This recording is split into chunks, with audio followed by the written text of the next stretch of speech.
Tausiah dari Ustaz itu Ustaz Dimas Wajib.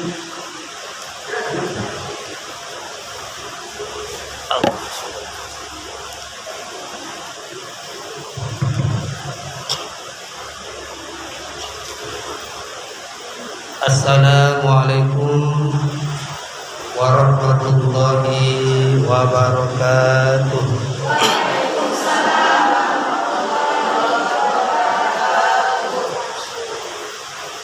Bismillah walhamdulillah wala haula wala quwwata illa billahil aliyyil azim.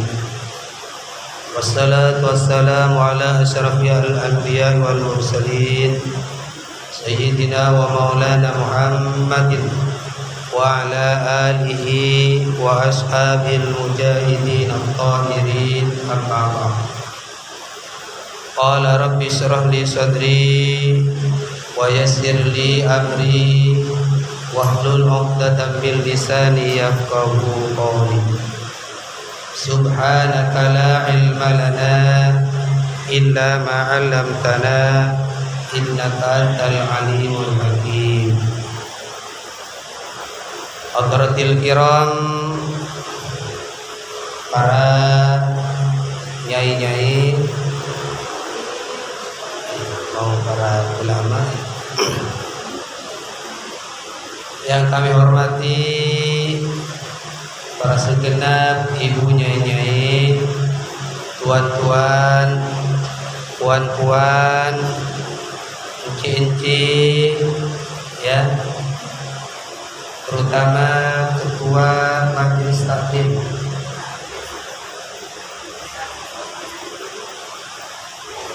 dan juga beserta pengurus-pengurusnya di majelis taklim. Apa nih Bu? Oh, namanya Majelis Taklim Al-Falah Bukit Cermin Puncak ini ya. Alhamdulillah pertama kali kami kesini.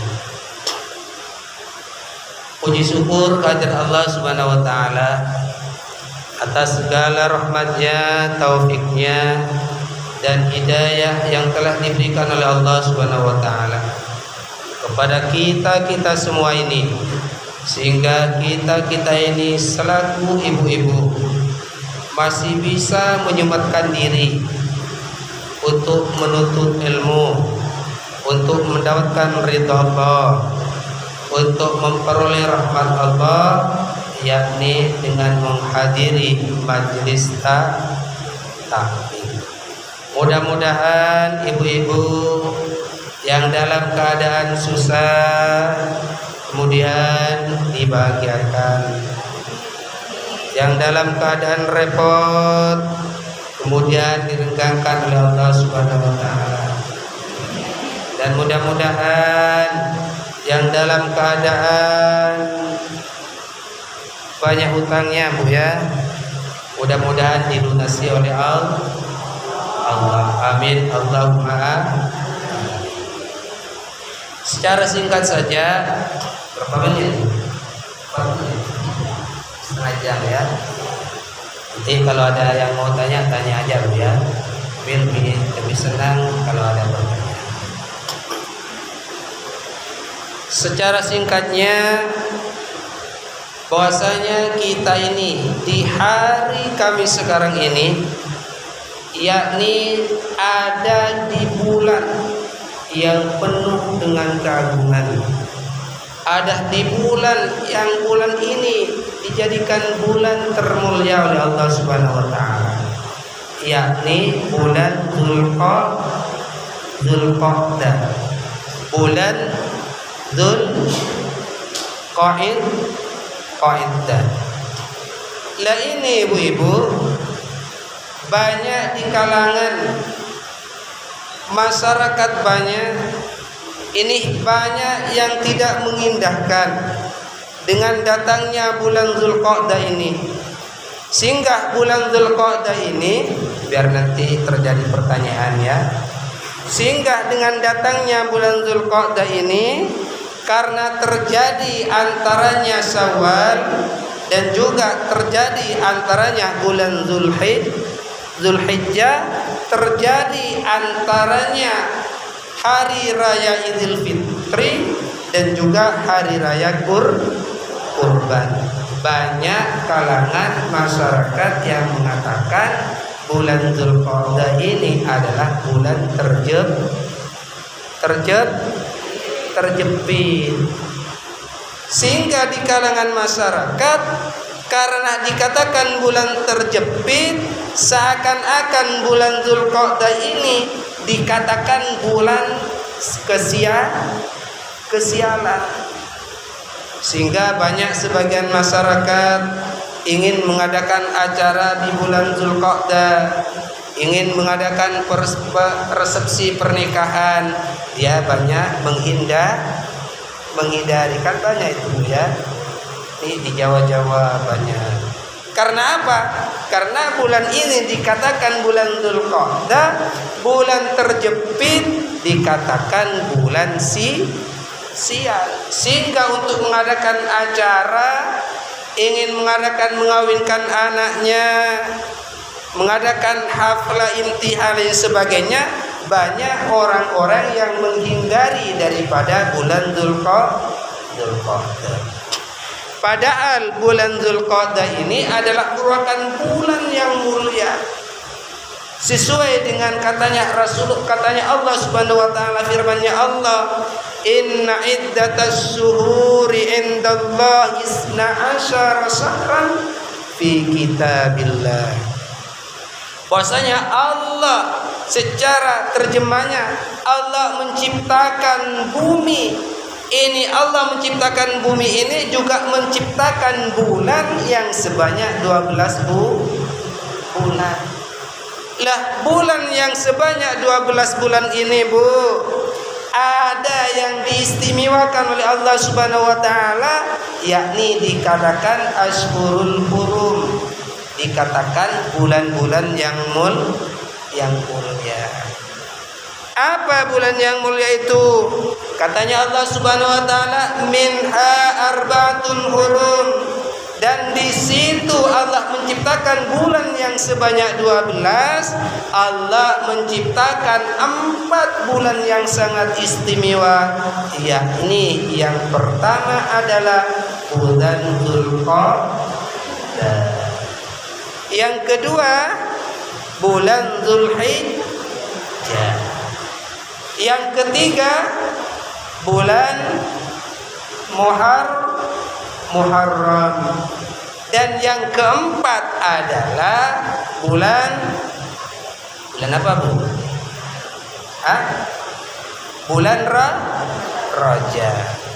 Lah, ini adalah membuktikan bahwasanya bulan Dzulqa'dah ini, Bu, merupakan bulan yang diistimewakan oleh Allah Subhanahu wa taala, yang secara kepribadian bulan ini lebih utama daripada bulan-bulan yang lain.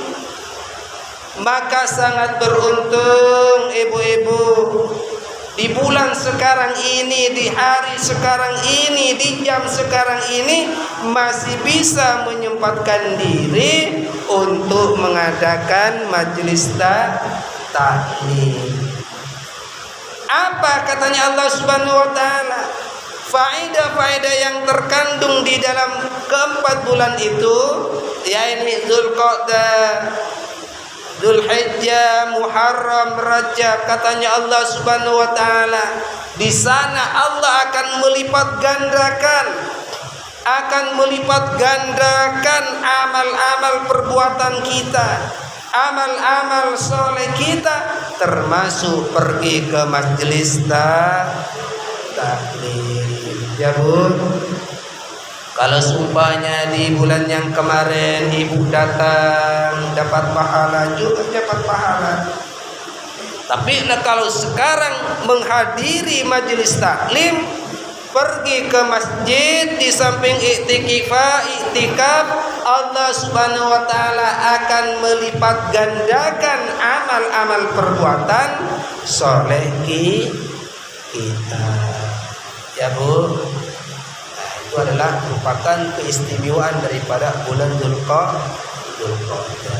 Pernah dengar, Bu, orang akan mengadakan perkawinan kan cari bulan Bu ya.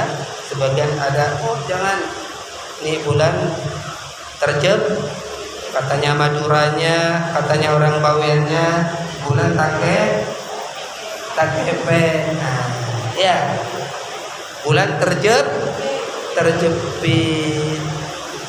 Ya. Bahkan Rasulullah pun juga pernah terjadi Bu.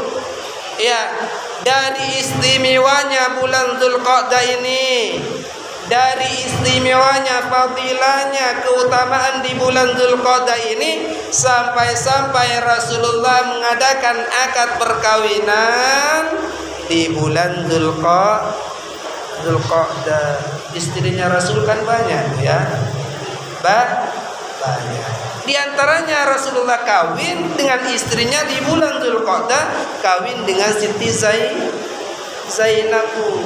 Ya, makanya kalau ada orang sekarang mengatakan udah ada usaha mengadakan perkawinan di bulan Dzulqa'dah karena bulan terjepit, ini tolak dengan perkataan ini. Itu adalah merupakan tahayul ya, ataupun mitos. Secara keagamaan bulan Dzulqa'dah ini merupakan bulan yang sangat istimewa. Karena apa? Karena termasuk diantaranya bulan yang diharamkan oleh Allah Subhanahu Wa Taala, yakni bulan Dzulqa'dah, Dzulhijjah, Muharram dan Rajab. Dan lagi ibu-ibu perlu diketahui bahwasanya bulan Dzulqa'dah ini adalah merupakan bulan haji. Pernah dengar Bu? Pernah bulan haji? Ya. Ini banyak Bu manusia-manusia masyarakat yang cuma meyakini bulan haji ini bukan cuma terjadi di bulan Dzulhijjah saja Bu. Ya. Bulan haji ini termasuk bulan Dzulqa'dah Bu. Ya Bu. Katanya Allah Subhanahu Wa Taala di sana dijelaskan, Al-Hajju ashhurun ma'lumat. Haji ini mempunyai bulan-bulan tertentu. Kadang mengatakan bulan-bulan, bukan cuma mengatakan bulan tertentu, berarti ini adalah banyak. Al-Hajju ashhurun ma'lumat. Ya, dalam surat Al-Imran. Ya. Apa saja bulan haji ini? Bulan haji ini Bu, ini dimulai daripada bulan Syawal sampai ke bulan Dzulqa'dah, sampai kepada bulan Dzulhijjah. Alias bagaimana Bu?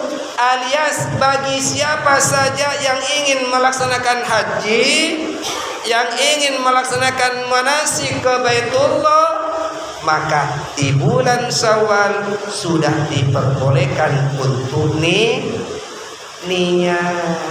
Sudah boleh untuk niat haji.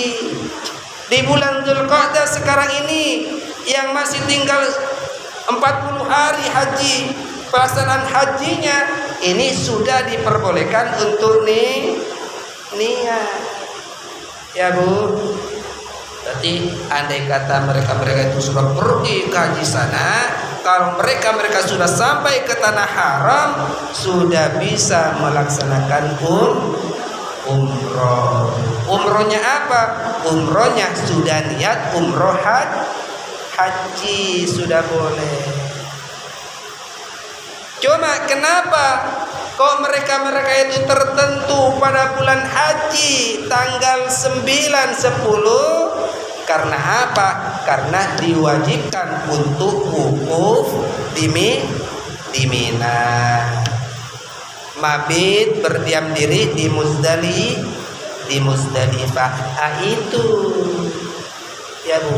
Kalau wukufnya tertentu pada tanggal 9, Dzulhijjah wukufnya, Bu.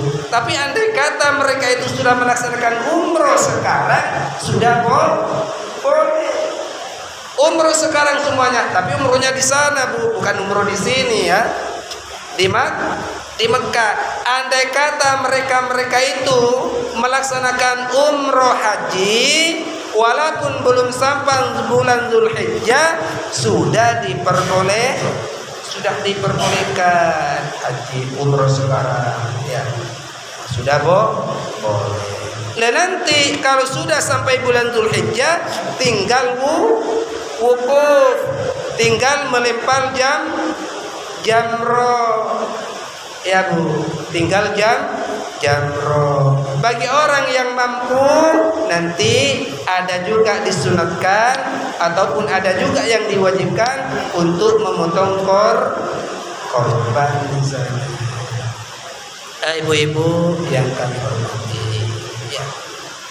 Nah, cuma karena sekarang ini ibu-ibu, karena mungkin banyak kesibukan ya, banyak kegiatan yang ibu-ibunya masih ikut ini seumpamanya ya, masih masa dan sebagainya ya, agar kita ini amalan kita ini yang sangat istimewa, Bu ya, amalan yang sangat istimewa sekali akan dibalas oleh Allah Subhanahu wa taala nanti di akhirat. Di surga ada balasannya, di akhirat ada balasannya, di padang mahsyar ada balasannya, waktu hisab ada balasannya, waktu ada di kubur juga ada balasannya. Bahkan oleh Allah Subhanahu wa taala akan diberikan secara kontan di dunia balasan kebahagiaan. Apa itu, Bu? Ada dalam suatu cerita, yakni diceritakan dalam Qisasul Anbiya wal Auliya, diceritakan dalam kitab Qisasul Auliya wal Anbiya. Di sana ada ceritanya Nabiullah Khidir alaihissalam. Ibu, kenal Nabiullah Khidir, Bu? Hah? Kenal? Hah? Nanda, senyum. Bu, kalau tahu kenal tak kan? Tak kenal. Lah, Nabiullah Khidir ini adalah merupakan nabi, Bu. Tapi tidak wajib kita ketahui. Alias kita tidak wajib mempercayai bahwasanya Nabiullah Khidir ini adalah nabi. Ya, karena apa? Karena ada ulama yang mengatakan Nabiullah Khidir ini bukan nabi tetapi wali Allah. Sampai sekarang Nabiullah Khidir masih hidup ya. Masih hidup. Lah, katanya Nabiullah Khidir alaihissalam, sa'altu kasiran minal auliya. Saya pernah menanyakan kepada wali-wali Allah. Katanya Nabiullah Khidir, atau mengatakan kata wali Khidir. Apa perkataannya Nabiullah Khidir alaihissalam? Yakni pertanyaan yang pernah aku sampaikan kepada wali-wali Allah, yakni satu pertanyaan, yakni hal hunaka amalun yukhrijul abd min diwanis saqawah ila diwanis sa'adah. Katanya Nabiullah Khidir, karena apa? Karena beliau meyakini bahwasanya manusia itu sudah ada takdirnya. Manusia ini sudah ada ketentuannya. Manusia ini sudah ada qada dan qadar. Alias manusia ini jadi orang kaya, jadi orang miskin, jadi orang bahagia, jadi orang celaka, tentang masalah umurnya, ajalnya, rezekinya dan sebagainya, ini sudah ketentuan Allah. Setelah meyakini hal yang semacam itu, Nabiullah Khidir mempunyai pertanyaan. Kemudian apa yang bisa menyebabkan seorang hamba itu dari keterpurukan menjadi orang yang bahagia? Yakni Nabiullah Khidir alaihissalam pernah menanyakan kepada wali-wali Allah, "Hai wali-wali Allah, apakah ada amal perbuatan yang bisa menyebabkan seseorang itu keluar daripada kesengsaraan menjadi orang bahagia? Apakah ada perbuatan ibadah kepada Allah Subhanahu wa taala yang bisa menyebabkan dia menjadi orang kaya seandainya dia dikehendaki menjadi orang miskin?" Ditanyakan para wali-wali Allah, Bu.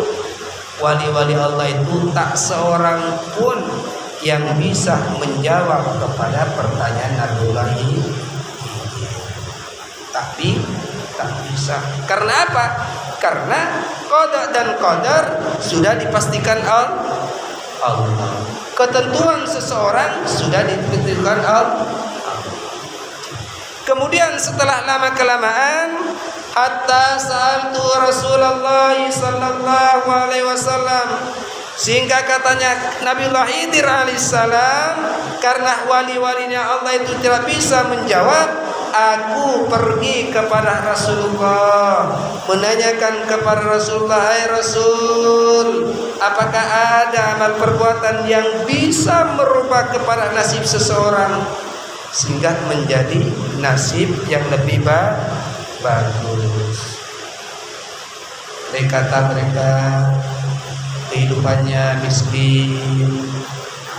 Bagaimana Rasul untuk menjadikan orang kaya?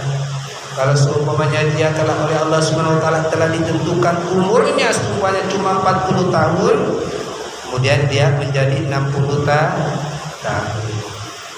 Dijawab oleh Rasulullah, "Na'am, ada Nabiullah Khidir, ada amal perbuatan yang bisa merubah kepada nasib seorang hamba, yang bisa merubah kualitas seseorang hamba." Katanya Rasulullah sallallahu alaihi wasallam, "Idza kana al-'abdu yuksirus salata wassalama alayya." Yakni apabila seseorang itu memperbanyak bacaan salawat dan salam kepadaku, maka niscaya kehidupannya sehari-hari yang kesehariannya menjadi orang yang susah,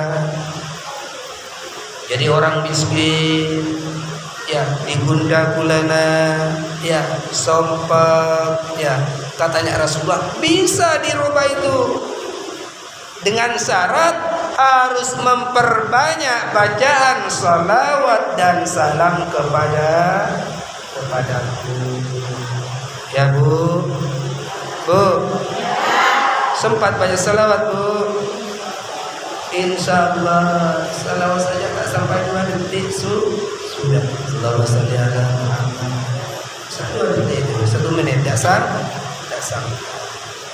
Katanya Rasulullah, Bu, orang yang selalu memperbanyak bacaan salawat, orang yang selalu mengungkapkan sanjungan madah salam kepada Rasulullah, katanya Rasulullah sallallahu alaihi wasallam akan dirubah nasibnya, akan dirubah perilakunya, akan diubah segala bentuk kesusahannya menjadi orang-orang yang bahagia di dunia dan juga bahagia di akhirat. Bu ya, mempunyai suami seumpamanya Bu, ya tidak sesuai dengan selera kita harus memperbanyak bacaan salawat Bu ya, yang baik ya Bu. Salawat. Kalau Oleh disuruh baca Quran masih repot, masih ingin tempat yang layak, masih ingin berwudu, ya, masih ingin di tempat yang sepi. Tetapi kalau bacaan salawat kepada Rasulullah dimanapun kita berada, Bu, kapanpun kita ini dianjurkan untuk membaca salawat. Yang penting tempatnya itu bukan tempat qadil hajat, bukan tempat WC. Yang selain itu dianjurkan oleh Rasulullah. Di dalam kendaraan kita baca salawat, di dalam dapur kita baca salawat, bahkan waktu kita bekerja pun, waktu kita nyapu pun, waktu kita ngiris bawang pun dianjurkan untuk membaca salawat. Baca salawat ya, baca salawat. Mumpung sekarang ini merupakan bulan haji, ya, mumpung sekarang bulan haji, perbanyak bacakan salawat. Dengan bacaan salawat mudah-mudahan oleh Allah Subhanahu wa taala dikabulkan, dan mudah-mudahan Rasulullah Nabi Muhammad memanggil kita bisa pergi ke raudhahnya sana, bisa ziarah kepada kuburan Rasulullah. Siapa tahu, oh ini ibu majelis taklim Al-Falah selalu baca salawat, saya panggil satu-satu, katanya Rasulullah. Ya, dipanggil satu-satu, berziarah ke Rasulullah. Kalau sudah ziarah kepada Rasulullah, insya Allah otomatis ibu-ibu ini bisa melaksanakan umrah. Amin Allahumma amin. Ya Bu, mau umrah Bu? Ya, tinggal pergi saja Bu. Daftar Bu ya, tinggal daftar. Ya. Dan lagi ibu-ibu, ibadah dua ini, haji dan umrah ini Bu, adalah merupakan panggilan Tuhan, panggilan Allah dan panggilan Rasulullah. Orang melaksanakan umrah, orang melaksanakan haji, ada yang bermodalkan ratusan juta, ada yang bermodal puluhan juta, ada yang bermodal 1 juta, ada yang tidak bermodal. Karena apa? Karena sudah panggilan Tuhan, dipanggil oleh Rasulullah. Ya Bu, buktinya siapa Bu? Saya Bu. Ya Bu, saya kemarin Bu, ini baru 1 minggu datang umroh Bu ya. Modal apa? Tak bermodal Bu. Ya, dapat undian kemarin Bu. Ibu Rahmat kemarin di masjid sini Bu, di Masjid Agung. Mana nih, sini apa sana Bu? Iya, yang sebelum puasa itu Bu, kami Bu ya, yang dapat ya, tak punya modal bisa ke sana ya. Makanya demikian Bu, banyak-banyaklah membaca salawat kepada Rasulullah. Dan lagi Bu, pahalanya membaca salawat ini Bu, yang mana baca salawat ini tidak membutuhkan perlu secara fisik harus berusin, enggak Bu. Kapan saja baca, mau tidur tidak punya wudu waktu baring-baring bagaimanapun baca salawat. Allahumma sholli ala Muhammad. Ini saja Bu, sallallahu alaihi Muhammad. Kan pendek Bu ya, pendek. Nah ini fadilahnya katanya Rasulullah. Ini katanya Rasulullah, man shalla alayya salatan wahidatan, barang siapa orang yang membacakan salawat kepadaku 1 kali saja dengan kata-kata sallallahu ala Muhammad atau Allahumma sholli ala Muhammad, katanya Rasulullah akan dibalas 10 kebahagiaan ya. waktu kita makan, anak kita semuanya Bu cengeng bacakan salawat. Cucu kita nangis, kita mau menggendongnya, mau mengangkatnya, bacakan salawat. Insya Allah Bu, hatinya cucu kita akan menjadi lembut. Amin. Allahumma amin.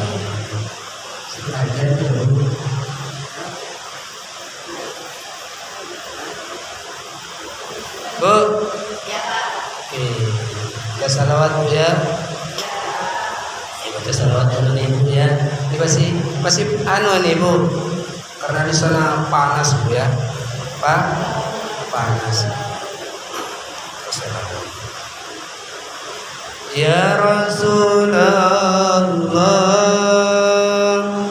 ya Rasulullah, salamun alaik, ya Rafi'asya, ya Rafi'asya, liwadarani, atfal qayyaji, ratal alamin, ya Muhaidan, iwal karami. Bu, satu kali Bu. Ya Rasulullah, ya Rasulullah, salamun alaik, ya Rafi'asya,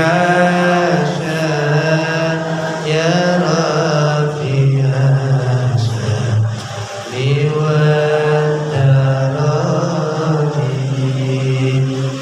atfal tayyani, ratal alamin, ya Muhaidan, iwal karami. Ya mudah-mudahan kita dapat syafaat Rasulullah SAW. Amin. Allahumma mungkin ada yang mau nanya, kalian silakan terlebih dahulu ya. Bukan dulu yang mau ngomong dulu.